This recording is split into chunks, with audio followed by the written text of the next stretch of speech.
them? Will this be a contested convention? It appears that we're headed that way. I don't see very many options that would go down a different path. In that situation, what will you be considering? What types of rules will you be considering? Because right now the rules say that you have to win at least 8 states or 8 different districts in order to be considered. And the only person who's done that so far is Donald Trump. Well, and that's a misunderstanding. That rule actually is different than that. That's a vote that needs to be taken at the convention of the delegates. The requirement is that the candidate must demonstrate the support of the majority of the delegates from 8 states that are permanently seated. So that vote can't even be taken until the convention. So obviously, no determination can be made until the convention. So that vote that we thought, or that rule that we thought stood, is not a rule that actually stands? No, it is a rule that stands, but the rule says specifically that it's a vote of the delegates at the convention to determine if there's a majority. Voters. Not a primary vote. Primary votes are not considered. It's the delegates' votes.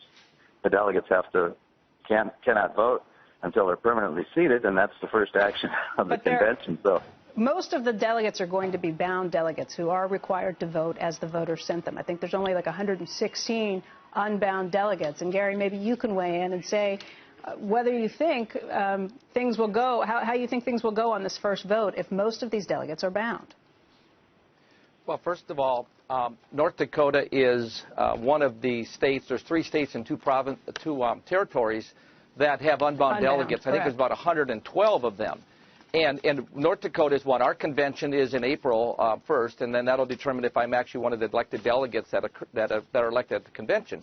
But what happens is, let's say Trump gets to 95% or 90% or Ted Cruz. What happens is those unbound delegates have the ability to vote for whatever candidate they want on the first ballot.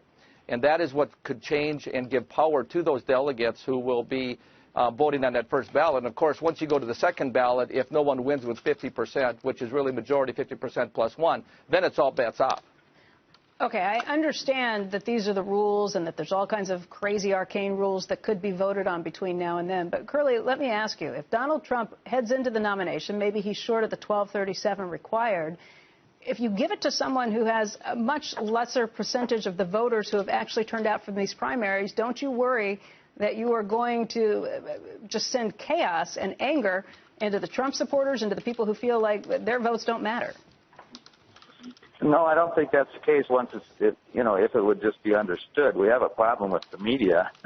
Unfortunately, the cable networks are trying to determine. I don't think this is a problem with the media. I've heard from a lot of voters who say if they feel like their votes got stolen, that they would be very unhappy and very angry.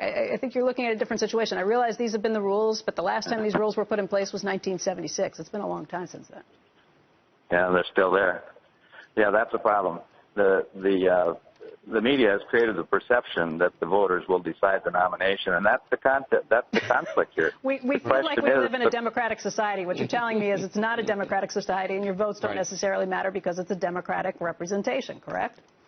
No, that's not what I'm trying to tell you. What I'm trying to say is that we're just one of the political parties. There's many political parties, but political parties choose their nominee, not the general public, contrary to popular belief. Then why bother holding the primaries? That's a very good question. Look, Gary, hold on. You're a Republican. No, hold on. A Republican would say that, what the people say matters. Big government is bad. I would assume that's your view. Well, part of the problem is perception's reality in politics. And so if the Republicans go in and pull some shenanigans, and so you have groups of people who are going to try to take over the Rules Committee, that could totally change everything and mess things up with the delegates, and the people across the country will be very frustrated and not vote in the general election this fall for Republican candidates.